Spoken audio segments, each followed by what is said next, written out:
Hi guys! It's me, Pao, and welcome back again to my vlog. Lang, wala tayo sa tubod. Alam niyo na kung ano yun, bawal kong banggitin. Pero yun nga, samahan niyo kami dahil kakain kami ng family ko.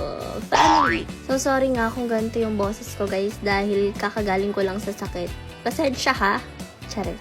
Tingnan niyo naman tong baby namin. Diba? Ang cute. Ahuy, ahuy, ahuy, ahuy. Pero mas cute ka. OA. So, tingnan niyo naman yung itsura ko dyan. Sinabihan kasi ako na, bakit mo naman sinuot yan? Baby ka ba? Baby ka. So, fast forward nga, ayan, dumating na yung pagkain namin and kumain na nga kami.